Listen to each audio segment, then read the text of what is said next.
1 month ago tonight, we presented a report on Senator Joseph R. McCarthy. We labeled it as controversial. Most of that report consisted of words and pictures of the senator. At that time we said, if the senator believes we have done violence to his words or pictures, if he desires to speak, to answer himself, an opportunity will be afforded him on this program.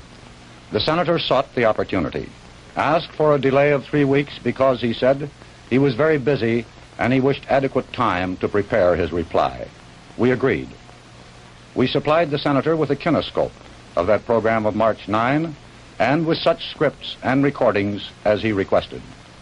We placed no restrictions upon the manner or method of the presentation of his reply, and we suggested that we would not take time to comment on this particular program. The senator chose to make his reply on film. Here now is Senator Joseph R. McCarthy, Jr. Senator from Wisconsin. Good evening. Mr. Edward R. Murrow, Educational Director of the Columbia Broadcasting System, devoted his program to an attack on the work of the United States Senate Investigating Committee and on me personally as its chairman. Now, over the past 4 years, he has made repeated attacks upon me and those fighting communists. And of course, neither Joe McCarthy nor Edward R. Murrow is of any great importance as individuals. We are only important in our relation to the great struggle to preserve our American liberties. The Senate Investigating Committee has forced out of government and out of important defense plants communists engaged in the Soviet conspiracy. And you know, it's interesting to note that the viciousness of Murrow's attacks is in direct ratio to our success in digging out communists. Now, ordinarily I would not take time out from the important work at hand to answer Murrow. However, in this case, I feel justified in doing so because Murrow is the symbol, the leader, and the cleverest of the jackal pack, which is always found at the throat of anyone who dares to expose individual communists and traitors. And I am compelled by the facts to say to you that Mr. Edward R. Murrow, as far back as 20 years ago, was engaged in propaganda for communist causes. For example, the Institute of International Education, of which he was the acting director, was chosen to act as a representative by a Soviet agency to do a job which would normally be done by the Russian secret police. Mr. Murrow sponsored a communist school in Moscow. In the selection of American students and teachers who were to attend, Mr. Murrow's organization acted for the Russian espionage and propaganda organization known as VOKS, V-O-K-S. And many of those selected were later exposed as communists. Murrow's organization selected such notorious communists as Isidore Begun, David Zabludowski. Incidentally, Zabludowski was forced out of the United Nations when my chief counsel presented his case to the grand jury and gave a picture of his communist activities. Now, Mr. Murrow, by his own admission, was a member of the IWW, that's the Industrial Workers of the World, a terrorist organization cited as subversive by an Attorney General of the United States, who stated that it was an organization which seeks, and I quote, to alter the government of the United States by unconstitutional means. Now, other government committees have had before them actors, screenwriters, motion picture producers, and others who admitted communist affiliations, but pleaded youth or ignorance. Now, Mr. Murrow can hardly make the same plea.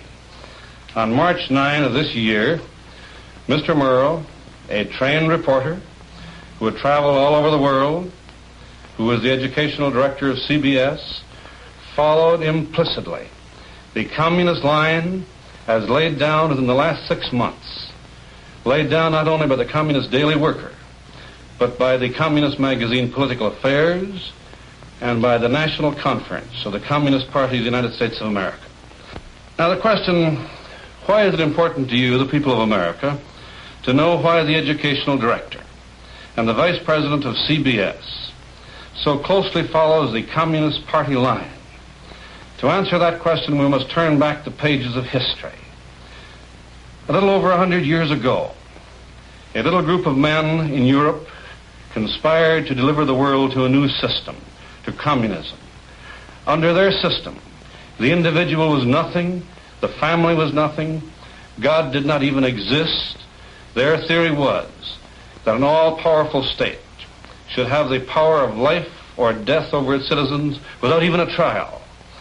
That everything and everybody belonged to the rulers of the state. They openly wrote, nothing secret about it, that in their efforts to gain power, they would be justified in doing anything. They would be justified in following the trail of deceit, lies, terror, murder, treason, blackmail. All these things were elevated to virtues in the communist rule book. If a convert to communism could be persuaded that he was a citizen of the world, it of course would be much easier to make him a traitor to his own country. Now for 70 years, the communists made little progress.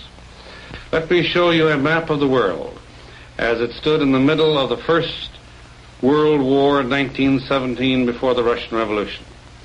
You will see that there was not a single foot of ground on the face of the globe under the domination or control of the communists. And bear in mind that this was only 36 years ago. In 1917, we were engaged in a great world war in defense of our way of life and in defense of American liberty. The Kaiser was obliged to divide his armies and fight on both the eastern and the western fronts. In the midst of the war, the Russian people overthrew their czarist master, and they set up a democratic form of government under the leadership of Alexander Kerensky. Now, Kerensky's government instantly pledged all-out support to the Allies. At this instant, the Imperial German government secretly financed the return to Russia of 7 communist exiles led by Nikolai Lenin, exiles who had been forced to flee the country. A rather important event in the history of the world. Now, once in Russia, by the same methods which the communists are employing in the United States today, they undermine the army, they undermine the navy, the civilian heads of the government. And in 100 days, those 7 communists were literally the masters of Russia. Now, with all of the wealth of the nation at their command, they proceeded to finance communist parties in every country of the world. They sent to those countries trained propagandists and spies. In every country, they of course had to find glib, clever men like Edward Murrow, who would sponsor invitations to students and teachers to attend indoctrination schools in Moscow, exactly as Murrow has done. They trained communists in every country in the world. Their sole purpose was to infiltrate the government, and once communists were in government, they in turn brought others in. Now let us look at the map of the world as it was 20 years ago. At that time, there was one country with 180 million people in communist chains. Now let us look at a map of the world as of tonight, this 6th day of April, 1954. Over 1/3 of the Earth's area under communist control, and 800 million people in communist chains. In addition to the 800 million in communist chains in Europe and Asia, finally, the communists have gained a foothold and a potential military base here in our half of the world, in Guatemala, with the communists seeping down into the Honduras. My good friends, how much of this was achieved by military force, and how much was achieved by traitors and communist lying propagandists in our own government and in other free governments? Let's start in Europe, if we may. They took by military force a little piece of Finland. In the same way, they took 3 small Baltic states, Latvia, Lithuania, and Estonia. They took half of Poland the same way. They acquired the rest of Poland through Polish traitors and communists in our own government who gave American dollars and American support to the communists in Poland. They took over Romania, Bulgaria, and Hungary without firing a single shot. They did this by the infiltration of communists in key spots in the governments. The communists took over Czechoslovakia without firing a shot. This they did by the infiltration of communists into the Czechoslovakian government also. And listen to what a high official in the anti-communist government of Czechoslovakia had to say about the communist enslavement of Czechoslovakia. Here's what he said. He said, in my country, the pattern was identical to what it is in the United States. If anyone, before the communists took over, dared to attack those communists who were preparing and shaping the policy of my government, shaping the policy to betray my people, he was promptly attacked and destroyed by a combination of communists, fellow travelers, and those unthinking people who thought they were serving the cause of liberalism and progress, but who were actually serving the cause of the most reactionary credo of all times, communism. Still quoting, because of those people, night has fallen upon my nation and slavery upon my people. Now shifting to another area of the world, to the east, how about this vast land area and the teeming masses of China? Let's just take a look at that map, if you please. Keep in mind that a few short years ago, China was a free nation friendly to the United States. Now, let's take a look at that map. Were those 400 million Chinese captured by force of arms? Certainly not. They were delivered to communist slave masters by the jackal pack of communist line propagandists, including the friends of Mr. Edward R. Murrow, who day after day shouted to the world that the Chinese communists were agrarian reformers and that our ally, the Republic of China, represented everything that was evil and wicked. Now, my good friends, if there were no communists in our government, would we have consented to and connived to turn over all of our Chinese friends to the Russians? Now, my good friends, if there had been no communists in our government, would we have rewarded them with all of Manchuria, half of the Kuril Islands, and 1/2 of Korea? Now, how many Americans have died and will die because of this sellout to communist Russia? God only knows. If there were no communists in our government, why did we delay for 18 months, delay our research on the hydrogen bomb, even though our intelligence agencies were reporting day after day that the Russians were feverishly pushing their development of the H-bomb? And may I say to America tonight that our nation may well die.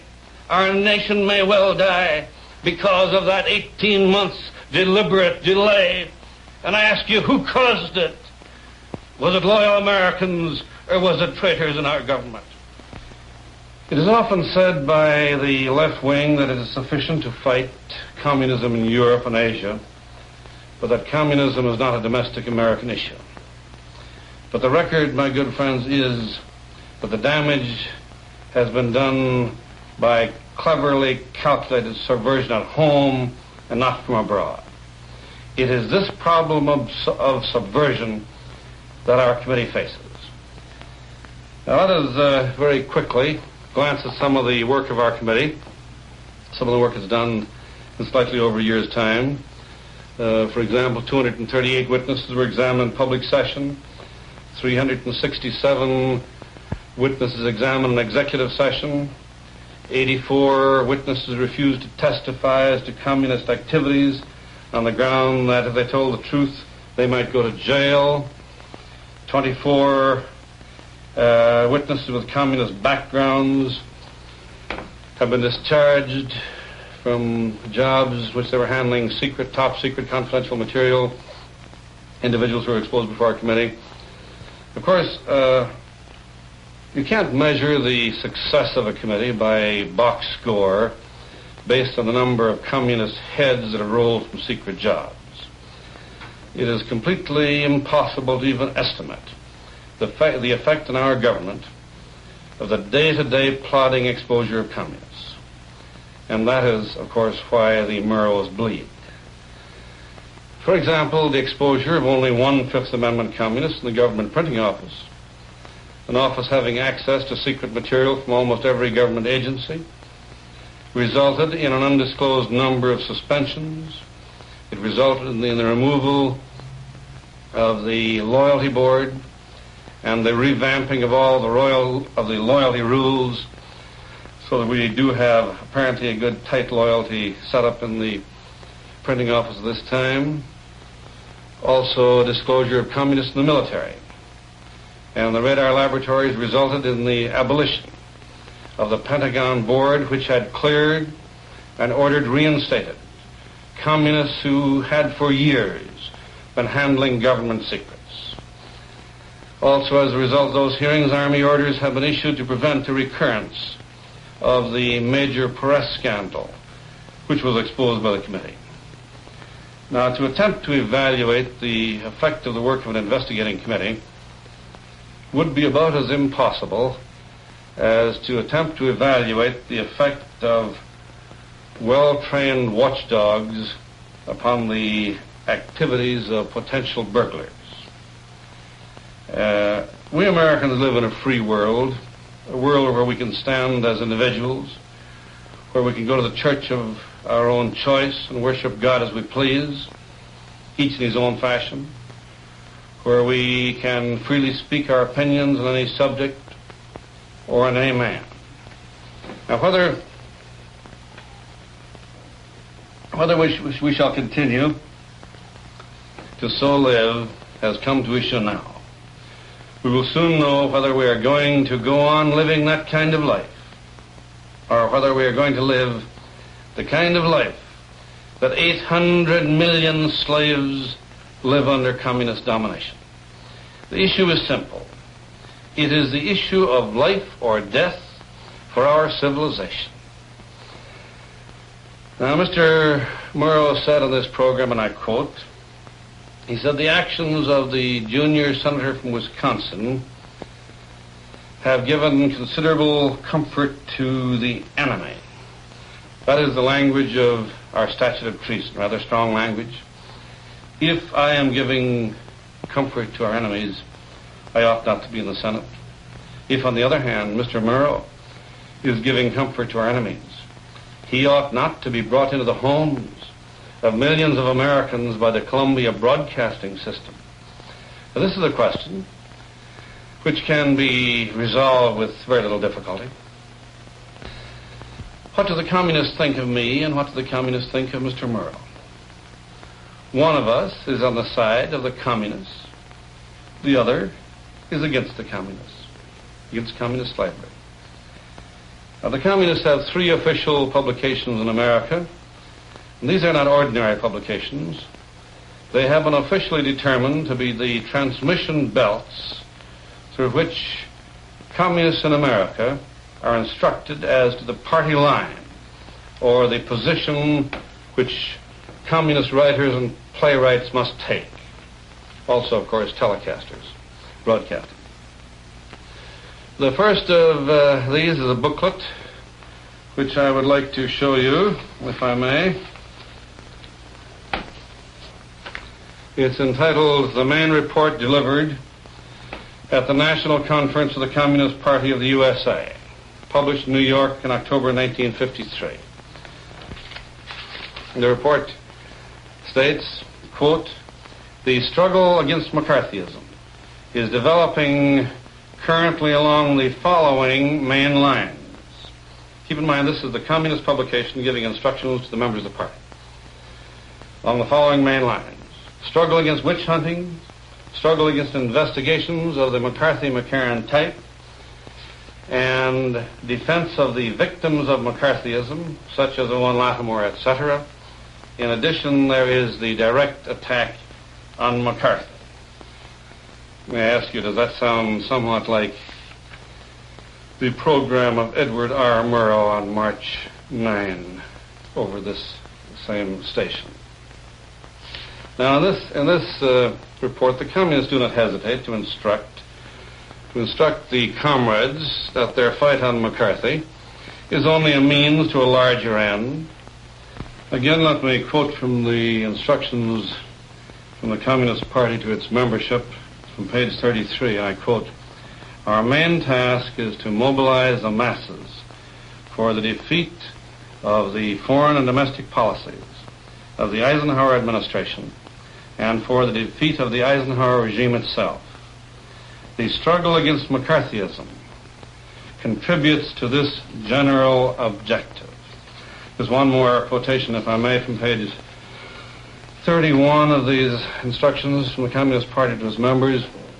I quote, "Since the elections, McCarthyism has emerged as a menace of major proportions."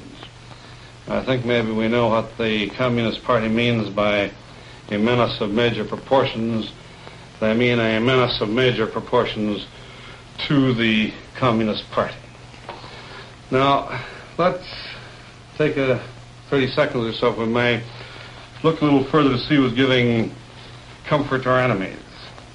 Here is a Communist Daily Worker of March 9 containing 7 articles and a principal editorial, all attacking McCarthy, and the same issue lists Mr. Murrow's program as, listen to this, one of tonight's best bets on TV. And then just one more. Here's the issue of March 17. Its principal front page articles on attack on McCarthy. It has 3 other articles attacking McCarthy. It is a special article by William Z. Foster, the head of the Communist Party in America, and now under indictment on charges of attempting to overthrow this government by force and violence. This article by Foster praising Edward R. Murrow. Just one more, if I may impose on your time. Issue of March 26. This issue has 2 articles attacking witch hunting, 3 articles attacking McCarthy, a cartoon of McCarthy, and an article in praise of Mr. Edward R. Murrow. And now I would like to also show you the communist political organ entitled Political Affairs. The lead article is a report dated November 21, 1953 of the National Committee of the Communist Party of the United States, attacking McCarthy and telling how the loyal members of the Communist Party can serve their cause by getting rid of this awful McCarthy. Now, as you know, Owen Lattimore has been named as a conscious, articulate instrument of the communist conspiracy. He's been so named by the Senate Internal Security Committee. He is now under criminal indictment for perjury with respect to testimony in regard to his communist activities. In his book, Ordeal by Slander, he says, and I think I can quote him verbatim, he says, "I owe a very special debt to men I have never met. I must mention at least Edward R. Murrow." Then there's the book by Harold Lasky, admittedly the greatest communist propagandist of our time in England. In his book, Reflections on the Revolution of Our Times, he dedicates the book to my friends E.R. Murrow and Lanham Titchener with affection. I am perfectly willing to let the American people decide who is giving comfort to our enemies. Much of the documentation which we have here on the table tonight will not be available to the American people by way of television. However, this will all be made available to you within the next 2 weeks. In conclusion, may I say that under the shadow of the most horrible and destructive weapons that man has ever devised, We fight to save our country, our homes, our churches, our children. To this cause, ladies and gentlemen, I have dedicated and will continue to dedicate all that I have and all that I am. And I want to assure you that I will not be deterred by the attacks of the Murrows, the Lattimores, the Fosters, the Daily Worker, or the Communist Party itself. Now, I make no claim to leadership. In complete humility, I do ask you and every American who loves this country to join with me. That was a film of Senator Joseph R. McCarthy, presented at our invitation. It was in response to a program we presented on March 9th. This reporter undertook to make no comment at this time, but naturally reserved his right to do so subsequently. Good night, and good luck. See It Now is edited and produced by Edward R. Murrow and Fred W. Friendly.